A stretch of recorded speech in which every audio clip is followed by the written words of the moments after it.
Bonjour et bienvenue sur ma chaîne YouTube, je m'appelle Esther. C'est un plaisir pour moi de te retrouver sur ma chaîne où je te donne des astuces et des conseils pour améliorer le bien-être physique, émotionnel, spirituel, financier de ta maison.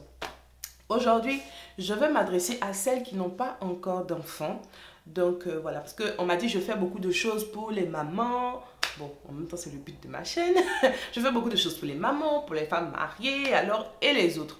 Du coup, dans la vidéo d'aujourd'hui, je vais partager avec toi des choses que tu dois savoir avant d'avoir un enfant. Des choses que moi j'ai apprises trop tard et donc je veux vraiment t'épargner la douleur d'apprendre quelque chose un peu à l'arrache et tout ça. Donc, je vais partager avec toi ces choses que tu dois savoir. Je précise que cette vidéo n'est pas faite pour te décourager d'avoir des enfants ou autre. Non, c'est simplement pour te mettre en garde et que tu puisses te préparer. Je pars du principe que c'est vrai qu'on se prépare pour le mariage, c'est très très bien. Mais il faut aussi, je pense, se préparer aussi pour la maternité. Pourquoi pas? Parce qu'on met l'accent sur le mariage, on met l'accent sur, voilà, on se prépare pour des examens, etc. Mais la maternité aussi, c'est quelque chose de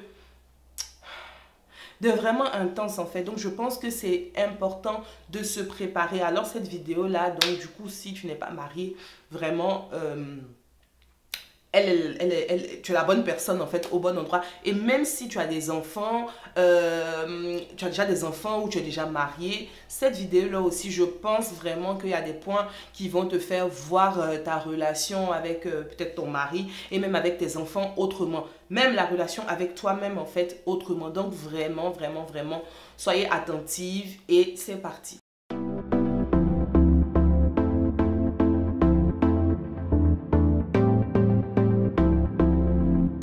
Avant de commencer, je t'invite simplement à cliquer sur s'abonner, c'est gratuit, c'est rapide, et à aussi cliquer sur la cloche pour ne rater aucune de mes vidéos. Je t'invite aussi à me suivre sur Instagram parce que je partage vraiment beaucoup de choses sur Instagram et puis on va faire connaissance tout simplement. La première chose que tu dois savoir en fait avant de faire un enfant, c'est que tout enfant est une bénédiction. Ok, lorsque je préparais cette vidéo, vraiment c'est le premier point qui m'est venu en tête et ça c'est très précis, ça s'adresse à quelqu'un en particulier. Chaque enfant est une bénédiction, peu importe comment il a été conçu. Si c'est la première fois que tu es sur ma chaîne, il faut savoir que j'ai eu un enfant il y a 2 ans, donc mon fils Mathis a 2 ans, j'ai eu un enfant hors mariage. Pour toi, peut-être ce n'est rien de grave, mais pour moi, en tant que chrétienne qui servait à l'église, etc., c'était vraiment quelque chose de difficile, en fait. Difficile parce que simplement, ça montrait ma désobéissance vis-à-vis de Dieu, mais aussi, voilà, c'était vraiment difficile. Je ne m'attendais pas à ce qu'un jour, je fasse un enfant hors mariage, d'accord?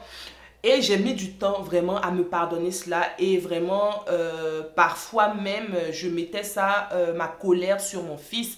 Je ne veux pas dire que je le frappais ou quoi, non. Mais je veux dire que je lui en voulais limite en fait d'être venu en fait, alors que c'était même pas sa faute. Et en fait, ça m'a pris du temps, hein, en fait, pour comprendre en fait que cet enfant-là était une bénédiction, peu importe comment il est venu sur terre.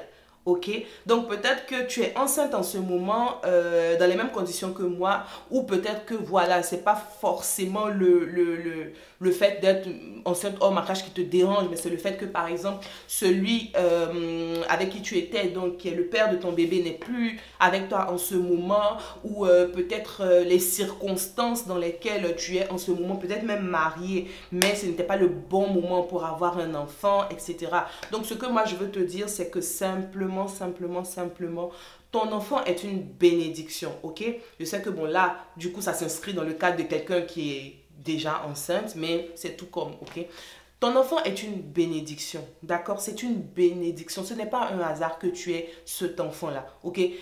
Je sais que quelqu'un dira, c'est la science, hein, un bébé, lorsqu'il y a une rencontre entre un ovule et un spermatozoïde, un bébé, il n'y a rien de spirituel dedans, il n'y a rien de Ah si, frère, c'est une bénédiction. Parce qu'il y a des femmes qui n'ont aucun problème de santé, mais qui n'arrivent pas non plus à faire des enfants malgré la rencontre entre l'ovule et le spermatozoïde. Donc le fait que toi, tu aies pu avoir cet enfant, que toi, tu sois enceinte, en fait, montre déjà, en fait, que Dieu t'a accordé une grâce et il faut que tu saisisses cette grâce-là. Ça sera peut-être difficile, comme c'était le cas pour moi et comme c'est le cas pour beaucoup d'autres personnes en ce moment, mais sache que tu vas y arriver. Ton enfant n'est pas une erreur, ton enfant n'est pas une erreur et le fait d'avoir fait une erreur ne fait pas de toi-même une erreur, ok? C'est un passage dans la vie. Tout le monde commet des erreurs, tout le monde fait des choses qui ne sont pas forcément bien, mais ce qui nous fait avancer, c'est que Dieu il pardonne, c'est que Dieu il est miséricordieux et il faut qu'on simplement on s'attarde en fait sur ça,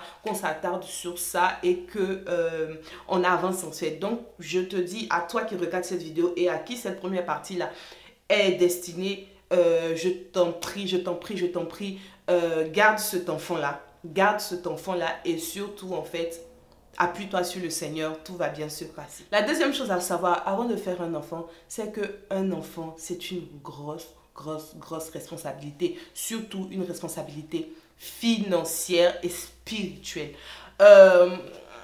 Vous savez sûrement, hein, quand on fait un enfant, c'est beaucoup d'argent. Déjà même au sorti de la maternité, déjà, on a peut-être claqué beaucoup d'argent. Les couches, le biberon, tout le matériel, le lit, les vêtements, etc. Un enfant, c'est beaucoup d'argent et parfois on se lance dedans simplement sans savoir. On se dit ah, je veux juste un enfant. Ah, je veux juste un bébé. Ah, j'aime trop les petits bébés. Et après, quand on arrive dedans, on se dit mince alors, qu'est-ce que j'ai fait? Ok, qu'est-ce que j'ai fait? Je n'ai pas suffisamment d'argent. Si vous avez le choix vraiment, attendez d'être stable financièrement avant de vous lancer. Parce que vous risquez de faire du mal à votre enfant en ne lui donnant pas tout ce dont il a besoin. Là, je ne parle pas de choses superflues. Je parle vraiment des choses classiques, en fait, des choses vraiment normales, en fait, de la vie de tous les jours, ok? Donc, si vous savez que financièrement, vous n'êtes pas encore stable, je vous demande d'attendre. Attendez lorsque votre situation sera un peu plus stable, lorsque vous aurez un travail ou lorsque vous aurez une activité qui va générer des revenus assez corrects. Là, vous allez faire un enfant. Sinon, ça risque d'être vraiment difficile pour vous. Comme j'ai dit, c'est une responsabilité aussi spirituelle. Sachez qu'un enfant là, il vient de Dieu. Donc, c'est-à-dire que c'est Dieu qui l'a suscité sur la terre en fait, afin que cet enfant là accomplisse sa destinée et qu'il soit une réponse en fait pour un problème sur terre. Cela étant dit, votre enfant n'est pas votre enfant. Vous êtes un intendant, si vous voulez, ok? C'est-à-dire que vous devez lui permettre, en fait, d'avancer vers sa destinée, de faire vraiment les choses que Dieu attend qu'il fasse, en fait. Et c'est ça votre rôle, ok? Ne voyez pas le fait d'avoir un enfant comme j'ai dit, juste un petit garçon à côté. Oh, il est trop mignon, on fait le joli photo. On met ça sur Instagram, on a des likes et c'est ça la vie. Non, en fait, c'est une responsabilité spirituelle. Si tu sais que tu n'es pas prête ou prêt à vraiment t'occuper spirituellement de cet enfant-là pour qu'il atteigne sa destinée, pour qu'il vive bien, pour que vraiment rien ne puisse lui arriver, mieux tu t'abstiens en fait de faire un enfant parce que sinon, Dieu il va te demander des comptes. Dieu va nous demander des comptes en tant que parents pour nos enfants en fait, ok? C'est vrai que dans la Bible, on voit enfants, obéissez à vos parents, voilà, mais les parents aussi, ils oublient qu'ils ont une responsabilité envers leurs enfants. Nos enfants, je suis désolée de le dire comme ça, ne sont pas faits en fait pour satisfaire notre ego, ils ne sont pas faits pour satisfaire nos intérêts. Nos enfants en fait sont faits pour le plan de Dieu pour leur vie. Si tu n'es pas prêt à comprendre cela et à agir en conséquence, mieux vaut t'abstenir en fait de faire un enfant. Ça va éviter tout le monde en fait de souffrir. La troisième chose que tu dois savoir avant de faire un enfant, c'est que la venue d'un enfant dans une famille ou dans ta vie est un bouleversement. C'est vrai que c'est l'un des meilleurs moments qui puisse arriver, surtout dans la vie d'une femme. C'est bien d'avoir un enfant, c'est très bien, c'est une bénédiction, mais c'est un bouleversement. La preuve, c'est que on parle de dépression postpartum, ok? C'est-à-dire la dépression qui arrive dans la vie de la maman après la naissance d'un enfant. Donc, vous comprenez que en fait, si on parle de dépression postpartum, c'est que la naissance d'un enfant a un impact, en fait, sur le mental de la maman et bien plus encore, ok? Il y a quelques jours, il y a une maman qui m'a écrit en me disant que vraiment, elle se sent mal parce qu'elle regrette son ancienne vie. Elle veut vraiment, elle se rappelle de la vie où elle n'avait pas d'enfant, que là, en ce moment, elle a un enfant, donc elle ne peut plus sortir, etc. Et que vraiment, elle a l'impression que cet enfant-là est comme un frein, en fait, à son épanouissement, voilà. Et en fait, ça m'a fait penser à ma propre histoire, en fait, parce que c'était pareil, hein. Lorsque j'ai eu mon fils, je me disais, oh, maintenant il est là, je ne peux plus sortir, je ne peux plus faire mes études, etc., etc. Oh là là, pourquoi ceci, pourquoi cela. En fait, le conseil que j'ai donné à cette jeune femme, en fait, c'est vraiment le conseil, je peux dire, que je peux donner à une maman aujourd'hui qui vraiment se sent dépassée, qui se dit, ah, ma vie d'avant, j'aimerais trop revivre ça et tout. C'est vrai qu'en tant que maman, on doit continuer à sortir. J'ai bien dit, on doit continuer à sortir pour se sentir mieux. On doit continuer à avoir nos amis, on doit continuer vraiment à vivre notre vie, à faire nos projets. Mais en même temps, il faudrait qu'on sache que cette vie d'avant, les enfants, en fait, on ne la revivra plus. Ok, il faut qu'on accepte de faire le deuil, en fait, de notre vie passée. C'est dur à dire comme ça, mais il faut faire le deuil parce qu'on est dans une nouvelle saison. On est dans la saison des mamans, maintenant la saison de la maternité et les choses ne sont plus pareilles. Ok, c'est vrai qu'une fois en passant, tu pourras laisser ton enfant chez une tata, chez ta maman, chez quelqu'un pour sortir et c'est très bien. Mais ce n'est pas ça que tu vas faire tous les jours en fait, ok? Ta vie est différente et il faut que tu l'acceptes, ok? Donc, pour vous qui n'avez pas encore d'enfants, profitez bien de cet état où vous n'êtes pas encore maman ou papa d'ailleurs. Ok, pour faire vos projets, pour faire ces choses que vous avez à cœur en fait. Parce que lorsque vous allez avoir un enfant, les choses seront un peu différentes, surtout dans les premières années, ok. J'ai un enfant de 2 ans et j'ai un enfant de 3 mois. D'ailleurs, vous pouvez l'entendre pleurer par là-bas. Ok, j'ai un enfant de 3 mois et il y a des choses que je ne peux pas faire, sachant que par exemple, mon petit garçon, je l'allaite. Ok, donc il y a des choses que je ne peux plus faire. Par exemple, je ne me rappelle même pas la dernière fois où je suis allée au ciné en fait. Ok, donc comme j'ai dit, je peux laisser mon enfant quelque part chez une amie un jour, etc. Mais je ne vais pas le faire tout le temps. Je ne vais pas le faire tout le temps, ok. Et même si j'avais quelqu'un qui s'occupait de mes enfants, la maturité que j'ai aujourd'hui en tant que maman va m'empêcher en fait de courir à gauche, à droite, de sortir, d'être tout le temps dans toutes les fêtes, dans toutes les soirées, toutes les activités de la vie en fait, ok. Donc en fait c'est ça, c'est un bouleversement et il faut l'accepter. C'est un bouleversement et il faut l'accepter. Donc comme j'ai dit, si tu n'as pas encore d'enfant, profite maintenant de sorte que demain, lorsque tu auras un enfant, tu n'auras pas de regrets. Tu ne vas pas te sentir mal, tu ne vas pas être frustré, mais au contraire, tu vas embrasser en fait cette nouvelle saison-là avec reconnaissance, avec joie, etc. Cela ne signifie pas que parfois tu ne vas pas te sentir un peu frustré. Oui, mais il ne faudrait pas que ce soit un état permanent en fait, parce que là, ça conduit à une dépression justement postpartum. Et en fait, tu risques vraiment de passer à côté des meilleurs moments que tu peux passer avec ton enfant. Quatrième chose à savoir avant de faire un enfant, c'est simplement que la maternité, ce n'est pas pour les faibles. Je m'explique. Quand on devient maman, on fait face à tellement de challenges, tellement de choses difficiles, tellement de sacrifices, en fait. C'est pas pour les faibles. Et même si quand en général, tu as ton premier enfant, comme c'était le cas pour moi, tu es faible, en griffe, ok, je veux dire faible par exemple d'esprit, pas assez mature, irresponsable même presque, etc. En fait, la maternité va t'obliger à grandir. En tout cas, si tu es une maman consciencieuse, la maternité va te pousser à grandir. Donc, je dis, c'est pas pour les faibles. Si tu sais que tu n'es pas capable d'embrasser cette dimension de sacrifice-là, ne le fais pas. C'est ce que je disais en fait dans le point précédent. C'est un bouleversement et ça vient avec des sacrifices en fait. Si tu sais que tu n'es pas encore prête à embrasser ce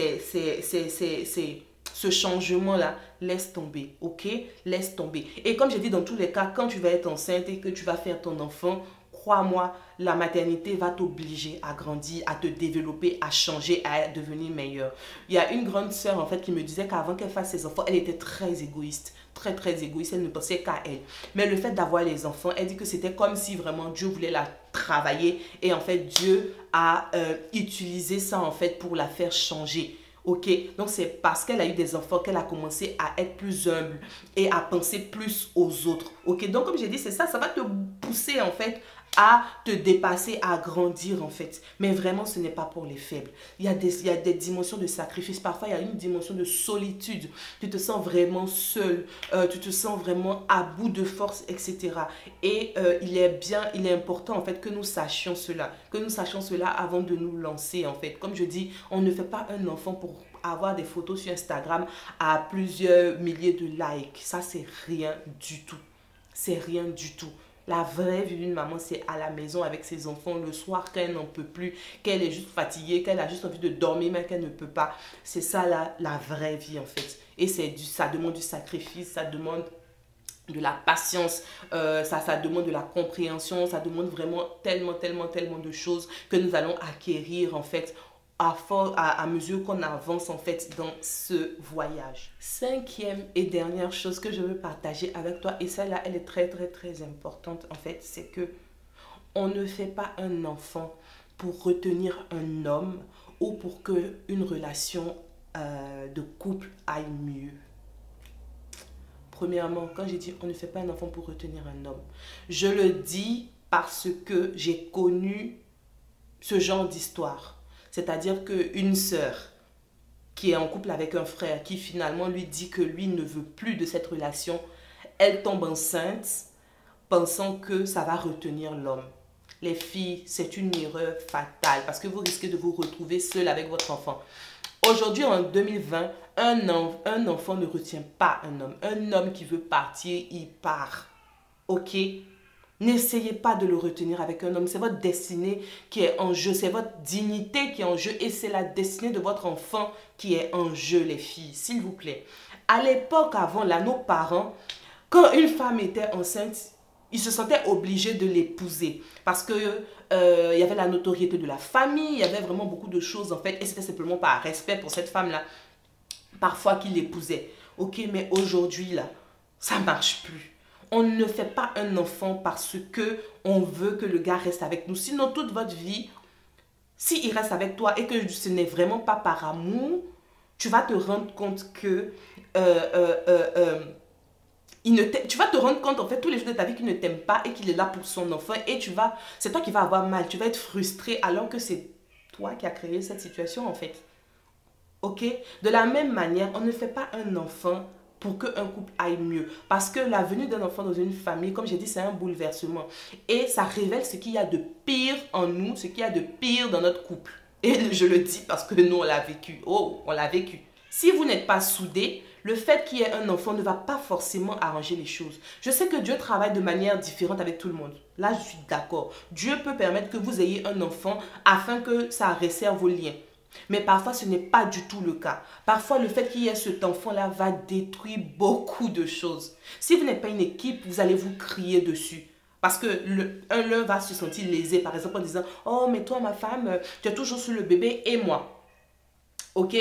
Ou alors, le fait que l'enfant soit là va empêcher qu'il y ait de l'intimité dans le couple, etc.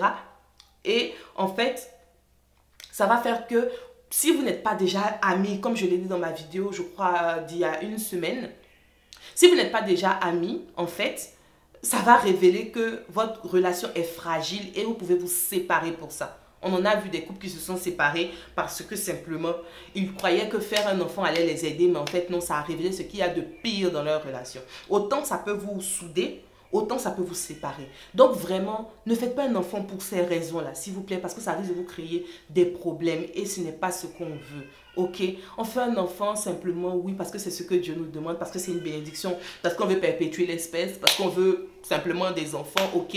Mais il faut qu'on prenne conscience que c'est une responsabilité, ce n'est pas quelque chose à prendre à la légère. Et si c'est arrivé, par exemple, parce qu'on sans qu'on ne l'ait voulu, ce n'est pas grave. Il y a toujours un moyen, en fait, de se remettre sur les rails. Il y a toujours un moyen, en fait, de transformer cette expérience-là en quelque chose de bon. Moi, c'est ce que j'ai vécu. C'était pas du tout facile. pas du tout facile, mais aujourd'hui je suis à un stade où par la grâce de Dieu j'ai été restaurée, où j'ai été repositionnée dans le plan divin, alors c'est possible. Donc voilà ce que je voulais partager avec toi aujourd'hui pour cette nouvelle vidéo. On se retrouve dimanche, ok, pour une nouvelle vidéo. D'ici là, je t'invite encore une fois à t'abonner à ma chaîne et à me suivre aussi sur Instagram. Je te souhaite une très bonne journée ou soirée, peu importe où tu es. Et je te dis à très vite. Bisous.